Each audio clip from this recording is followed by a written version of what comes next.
Mau tahu? Rumah di situ nggak punya tempat mandi. Rumah saya ada, tapi lingkungan saya nggak punya kamar mandi.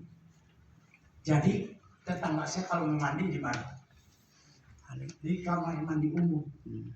Halo? Ya. Dan seringkali bersamaan. Eta, aduh ibu-ibu, buligir didinya, mandi didinya. Saya anak remaja, kumaha? Hah? Membuat bujur mulus bulat-bulat, benar balas. Nah, teman-teman saya di lingkungan saya rusak moralnya semua. Ya, perselingkuhan terjadi antara tetangga udah biasa. Teman-teman saya sudah punya pengalaman seks dengan tetangga-tetangga. Apakah saya harus rusak? Jawabannya tidak. Betul? Betul.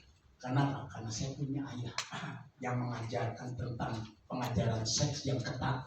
Dia kasih tahu kalau kena penyakit, penyakit menular gitu ya, karena kelamin gitu ya. Gini, waduh, saya jadi akhirnya malah takut perempuan. Dan perempuan sih hamil gitu, malah ada ketumpul. Sampai seperti itu saya beruntung punya ayah yang luar biasa mengajari saya. Tapi teman-teman saya rusak semua. Bayangkan. Hari ini saya nggak tahu Anda dirusak seperti apa oleh lingkungan Anda. Saya katakan hari ini, Anda nggak layak rusak. Anda masih punya kesempatan untuk merdeka. Anda punya kesempatan menentukan masa depan Anda sendiri. Setuju? Setuju. Ya, jadi bagaimana cara? Gambarannya gini, seperti satu ekor burung Raja Wali. Ya, burung Raja Wali ini ceritanya begini. Seorang petani lagi nyari kayu bakar, lagi jalan nyari ranting kering gitu ya. Kadang-kadang rantingnya dia harus naik sedikit dipatahin. Lihat, itu ada sarang burung. Jadi dia langsung panjat itu pohon. Ternyata di sarang burung itu ada dua butir telur. Telurnya gede. Wah, dia bilang, telur ini kalau digoreng ya, buat sekeluarga satu aja udah cukup, kenyang semua. Iya. Bawa pulang dua butir. Sampai di rumah, yang satu sama dia digoreng buat keluarga. Yang satu asal lebaran. Begitu dengar ayam kampung dia yang di belakang nih, wah, betul nggak? Ya udahlah, sekalian dieramkan di antara telur ayam. Halo, ya. Dasar ibu beda ya. Ibu ayam setia pisang ke anak-anaknya. Tapi banyak ibu-ibu yang nggak setia sama anaknya. Nggak ada di sini. Tapi ini setia, ya, sama dia terus jadi hanya itu dierami gitu ya. Satu-satu pada menetas. Garisnya siap garis. Cuman nanti hiji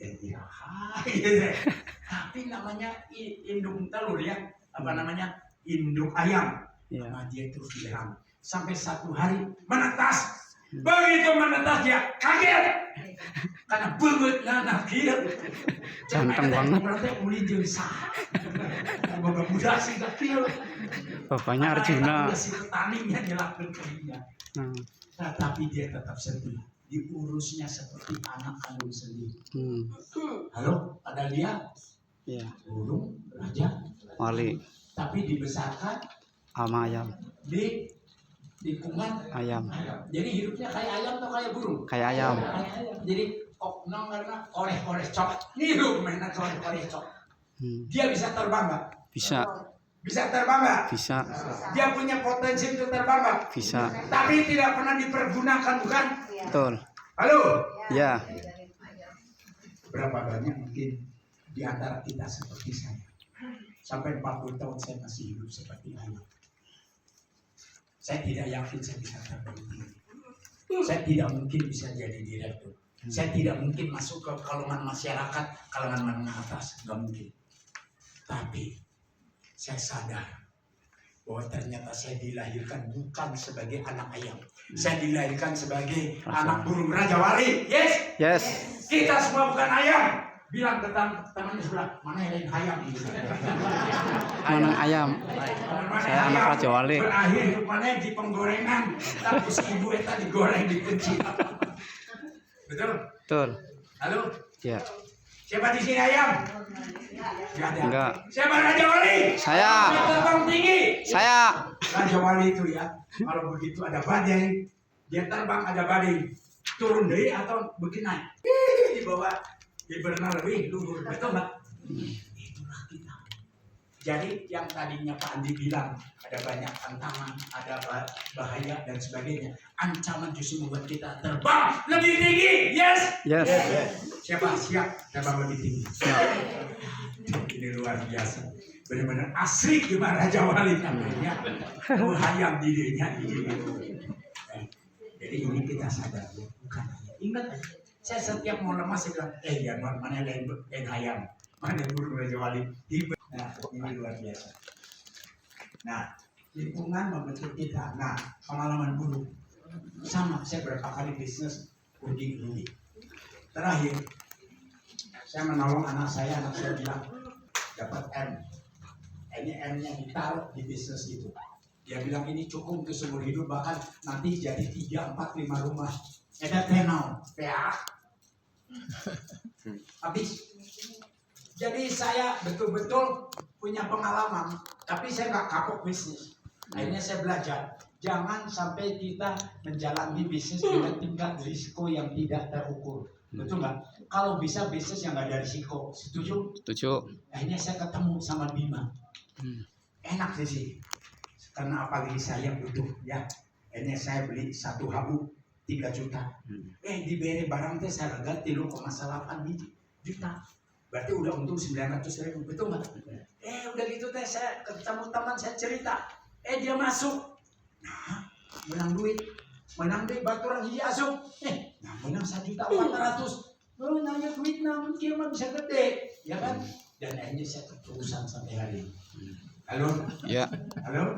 Hmm. Siapa yang pengen banyak duit? Saya. Ya udah ada di tempatnya. Ya. Betul nggak? Udah ada Kalau petanya. sudah di tempatnya, ayo kita berjuang bersama-sama. Ya, siap. Setuju ya? Setuju. Jadi nggak peduli Anda pernah trauma, pernah dirugikan di masa yang lalu, nggak peduli. Yang penting sekarang. Ya. Betul? Yes. Ya, jangan diikat oleh masa lalu.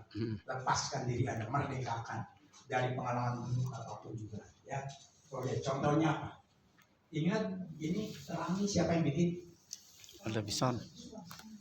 Emang Thomas. apa? Dia lakukan percobaan sampai 9.999,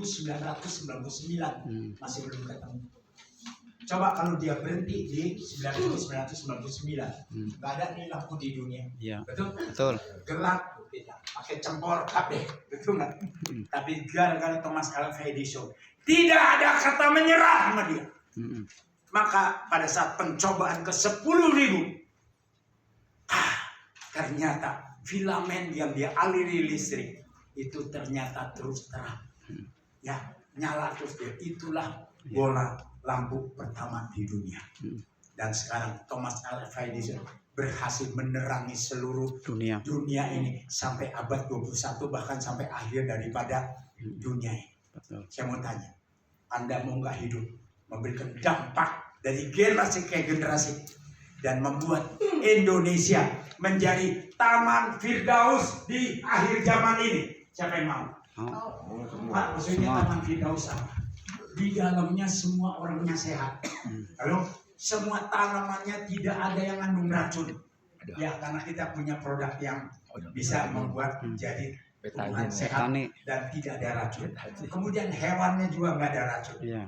Berarti akan jadi taman Eden. Dan kemudian taman Firdaus. Esther. Dan kemudian apa? Cina tidak bisa intervensi di Indonesia. Betul? Ekonomi dunia boleh dipegang oleh Cina di negara kita sendiri. Setuju? Setuju. Siapa yang mau merdekakan Indonesia? Mau. Bersama-sama kita berjuang. Sehatkan bangsa kita. Amin. Sejahterakan rakyat Indonesia. Ya, aduh kapan nih saya pengen jelasin. Ini duit nanti gede pisang ya. Sebenarnya. Ya. Oke, ya di sini ya. Jadilah Thomas Alva Edison yang kemana Anda pergi membawa pelita harapan buat keluarga yang sudah nggak ada harapan, harus diri dia manggis lah, tinggal ada kuat payah. Enggak, masih ada harapan. Anda datang dan akhirnya dia bisa sembuh. Ya. Saya katakan Anda akan selalu diingat, bahkan sampai nanti di hidup yang selamanya dan Abadi. masih. Kalau Surga. jasa Anda, pahala Anda nggak bisa lagi dihapus. Setuju? Setuju. Ya, siap lagi? Ya. Siap. Siap.